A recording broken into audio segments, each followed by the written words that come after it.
She was 22 years old, and by every measure that mattered in the town of Harlan Crossing, she was nobody. No family name to open doors. No money to fill the silence when powerful men spoke.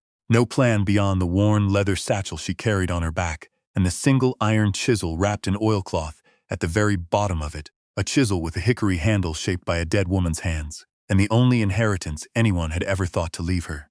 Her name was Petra Soll, and what nobody in Harlan Crossing could see, as they watched her walk out of the millinery shop that had been her home for the last 8 years, was that she was about to find something that would bring the most respected man in 3 counties to his knees. Pull your chair a little closer tonight. Let us know in the comments where you're watching from, and settle in.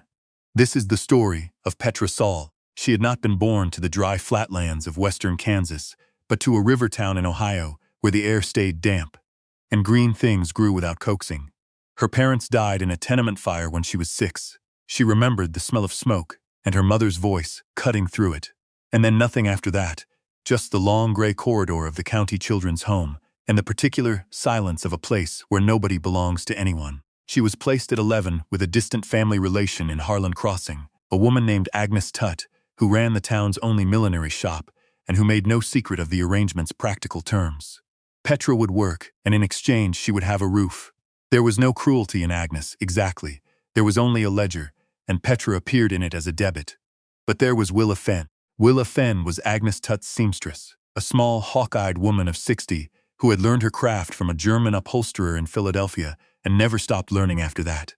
She had the kind of hands that moved with the certainty of long practice, economical, unhurried, precise. She saw the girl who lingered near her work table, watching the way a piece of fabric took shape under the guidance of a pattern, and she recognized something in the steadiness of that gaze.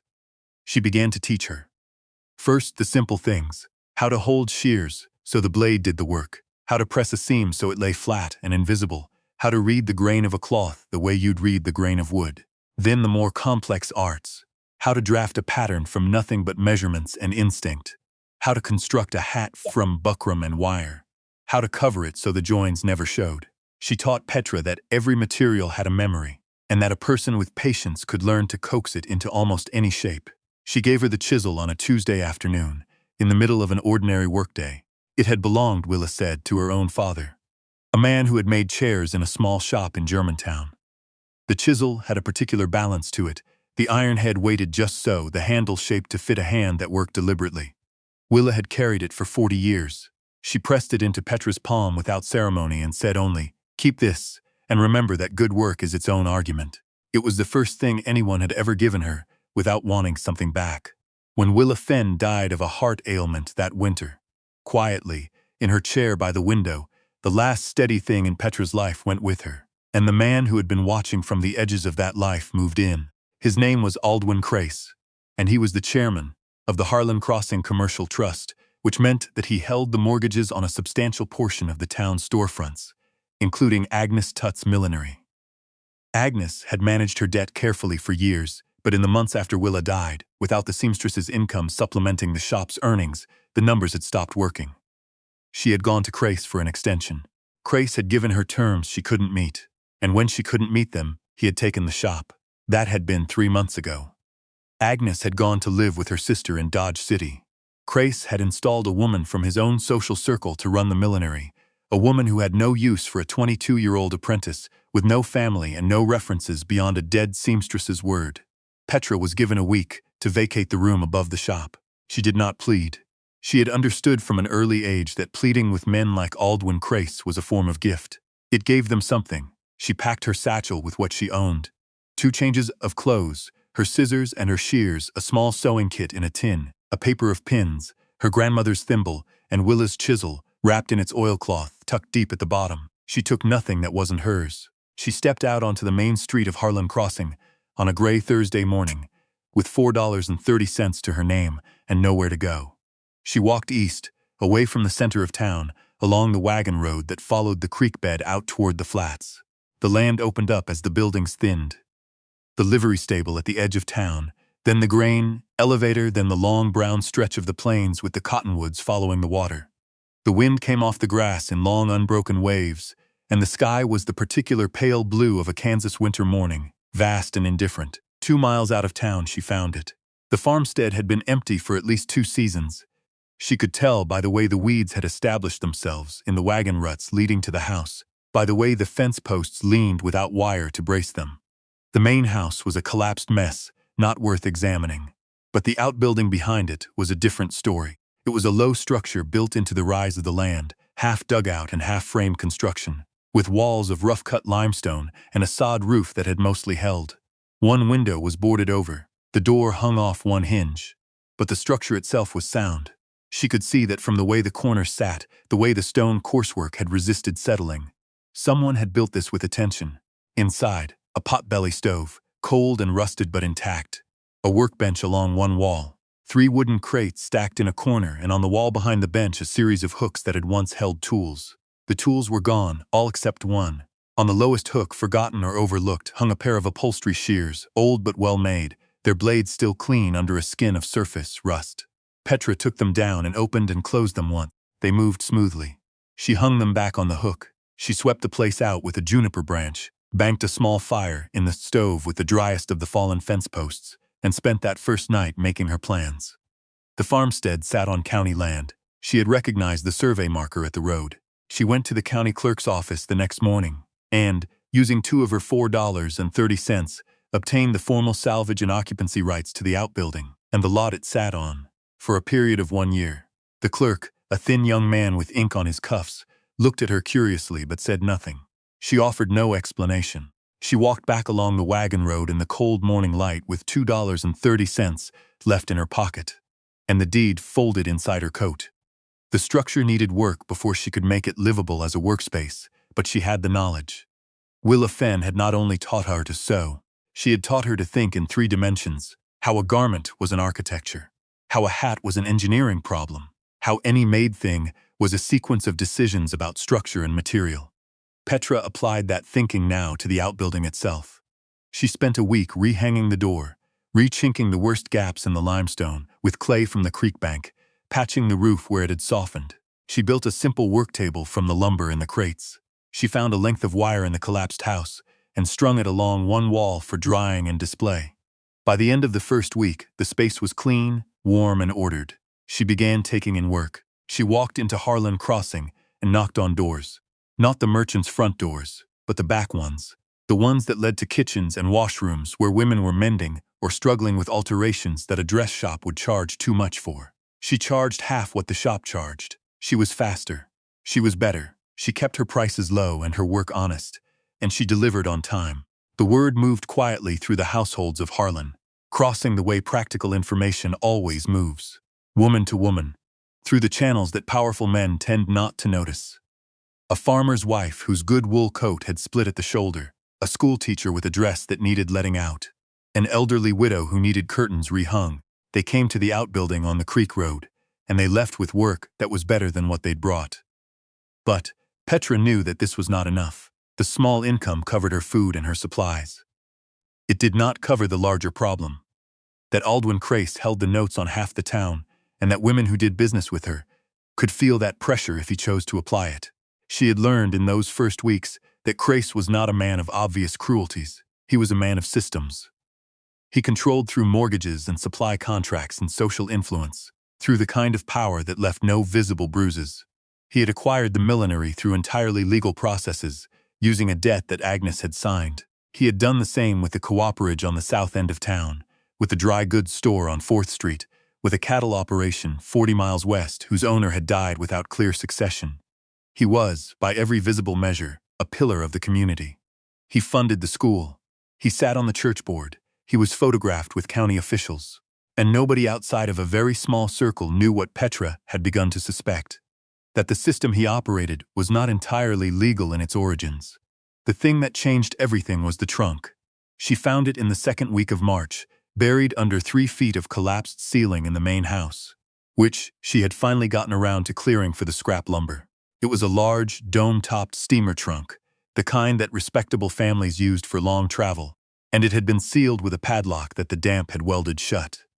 It was too heavy to move easily. She spent an afternoon working around it, clearing the debris from above it, and when she finally got it into the open light, she ran her hand across the top. The initials stamped into the leather were not the name of any family she associated with this land. They read, E.F. She worked the padlock for an hour with a wire and the tip of Willa's chisel, careful, methodical, the way Willa had taught her to unpick a seam that was not meant to come undone. The tumblers were swollen with rust, and she worked them gently, feeling for the give she knew was there. When the lock finally released, it did so with a dull, resigned thunk, like something that had been waiting a long time to be opened. Inside, beneath a layer of moth-damaged wool that had once been a man's aunt's overcoat, was a life. There were letters, a great many letters, tied in bundles by year, in 2 different hands. There were 2 bound ledgers, their covers warped by moisture but their pages intact. There was a folded survey map, heavily annotated in pencil. There was a tin photograph of a man and a woman standing in front of what appeared to be a completed building, both of them squinting against the sun, both of them clearly proud. And at the very bottom, wrapped in a piece of canvas, was a thick envelope sealed with red wax and addressed in formal script to the office of the County Register of Deeds, Harlan County, Kansas. The envelope had never been delivered. Petra sat on the cold ground for a long time before she opened it. When she finally broke the seal and unfolded the contents, she read them twice. Then she read the ledgers, then she read enough of the letters to understand. The man whose initials were on the trunk was named Emmett Foss. He had owned this farmstead. He had also owned, according to the deed transfer documents in the envelope, the millinery building, the cooperage, and 2 other properties on the main street of Harlan Crossing. Properties that he had been deeding to his adult children over the course of several years in properly witnessed and notarized transfers before his death 6 years ago. Those deeds had never been registered. The ledgers told her why. They were not Foss's ledgers. They were someone else's, a running account in a tight, careful hand that recorded payments received for services rendered to a list of clients identified only by initials. One set of initials appeared repeatedly, connected to payments for document processing, registration delay, and on 2 occasions, simply favorable outcome. The initials where A.C. Aldwin Crace had not merely taken advantage of legal opportunities. He had created them. He had paid someone inside the county clerk's office to delay or suppress property transfers, leaving estates in a legal limbo that he could then move into. The families who should have inherited clear title to those buildings had instead found themselves entangled in ambiguous ownership and debt. Exactly the kind of ambiguity that Crace's commercial trust was positioned to resolve, on his terms. The envelope addressed to the Register of Deeds contained the deed transfers that would have given Foss's children clear title. It had been taken before it could be delivered. 6 years of rents and mortgage payments had flowed to Crace on property that was never legally his to control. Petra sat with this knowledge in the cold March afternoon, the smell of old paper and damp wool around her, Willa's chisel in her hand because she had been holding it when she worked the lock and had not put it down. She felt not triumph. Not yet. She felt the particular weight of being the only person who knew something that could not be unknown. She needed an ally who was entirely outside Crace's sphere. She had heard of Marguerite Okafor. Everyone in Harlan County had heard of her, though most of them said her name with the particular mixture of respect and discomfort that powerful women tended to generate in small towns. She was the editor and sole proprietor of the Harlan County Courier, the region's oldest independent newspaper, operating out of a 2-room office in the county seat, 12 miles east. She had been born in Louisiana, educated in Chicago, and had come to Kansas 20 years ago for reasons she had never seen fit to explain to anyone. She had survived 3 attempts to buy her out and 1 fire that the insurance company had called accidental. She was 61 years old, and she had never printed a retraction. Petra walked to the county seat. It was a full day's walk on the wagon road, but she walked steadily and arrived in the late afternoon. The Courier's office was on a side street off the main square, its sign freshly painted in black and gold. She pushed the door open and went in. The front room smelled of ink and paper and a little of coal smoke from the small stove in the corner. A young man at a compositor's desk looked up. Petra told him she needed to speak with Miss Okafor about a matter that would be of significant interest to the paper. He looked at her, the dusty coat, the worn satchel, and then he went through the door behind him without comment. Marguerite Okafor came out a few minutes later. She was a tall woman with close-cropped gray hair and the kind of face that had been handsome for so long it had settled into something more permanent. She looked at Petra with clear, assessing eyes and said, "You walked here." "Yes," Petra said. "Then sit down," said Marguerite Okafor, "and tell me what you brought." Petra laid the contents of the trunk on the table between them. The letters, the ledgers, the annotated survey map, the undelivered envelope with its broken wax seal. Marguerite Okafor read for 2 hours without speaking. Petra sat across from her and waited. The compositor in the front room continued his work, the rhythmic click of his tools a steady undercurrent to the silence. When Marguerite finally looked up, she did not say, "This is remarkable." She did not say, "Are you sure?" she said. "How did you find this, and who else knows?" Petra told her everything. The farmstead, the salvage deed, the collapsed ceiling, the trunk, the padlock, Willa's chisel. She told her about the millinery shop, and Agnes Tutt and Aldwyn Crace. She told her what she understood and what she was still uncertain about. She spoke plainly and in order, the way Willa had always told her a seam should lie, flat, true, and showing no strain. Marguerite listened without interrupting. When Petra finished, the older woman was quiet for a long time, looking at the documents spread across the table. "The ledger entries alone," Marguerite said finally, "are not proof of what they appear to indicate. But they are a map, and a map is enough to start with, if you know how to follow one." She knew how to follow one. What Marguerite Okafor did next, she did quietly, and over the course of several weeks. Petra went back to her outbuilding and her work, taking in alterations, repairing curtains, building her small income, and waited. She heard nothing directly. But she began to notice things. The county clerk's office was visited twice by men she didn't recognize, and who didn't look like they were there for land records. A letter arrived for the county sheriff from an office in Topeka. 2 of Crace's longest-standing associates stopped being seen at his table in the hotel dining room. The morning it broke was a Tuesday in April. Marguerite Okafor ran 4 columns above the fold. She named every property, every transaction, every set of initials she had been able to connect to a confirmed identity through 6 weeks of investigation across 3 counties. She named the clerk inside the county office who had accepted payment to suppress the Foss deed transfers. A man who had, it turned out, done the same for 4 other estates in exchange for amounts ranging from $50 to $300. She named Aldwyn Crace by his full name in every paragraph that warranted it, without euphemism. The story was picked up by the Topeka papers within 4 days. A state investigator arrived by the end of the week. Aldwyn Crace was arrested on a Tuesday morning at his home, in the presence of his household staff and a representative of the county sheriff's office, on charges of fraud, bribery, and conspiracy to deprive citizens of property rights. He walked out of his front door with his coat not properly fastened, and Petra heard that he had not said a single word. She heard all of this secondhand. She was at her workbench when it happened, her hands busy with a commission. A set of curtains for the schoolteacher on Oak Street, a good piece of heavy linen that needed careful pressing at the seams. She kept working. The news would come to her when it was ready. What came 3 weeks later was a letter.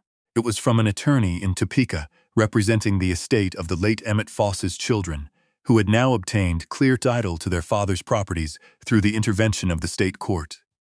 The letter was formal and precise. It noted that Petra Soll had been the discoverer of the documents that had initiated the investigation, and that her role had been attested to by Marguerite Okafor, whose testimony the court had found credible. It noted that the attorney was prepared, on behalf of his clients, to offer Miss Soll a consideration for her role in the recovery of their inheritance. The consideration was the outbuilding and the lot it stood on, deeded to her in fee simple, clear of any encumbrance. She read the letter twice at her work table. Through the window she could see the creek, running clear and fast with the April snowmelt, the cottonwood branches just starting to show their first thin green.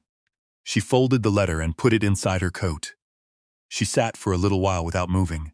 Then she got up and made herself a cup of coffee and went back to work. The curtains needed finishing, and the schoolteacher was coming to collect them on Friday.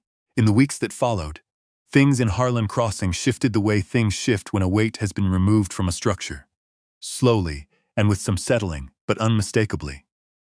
The properties that Crace had controlled reverted through the courts to their rightful owners or to proper legal process. The millinery building was returned to Agnes Tutt's family. The cooperage reopened under new management.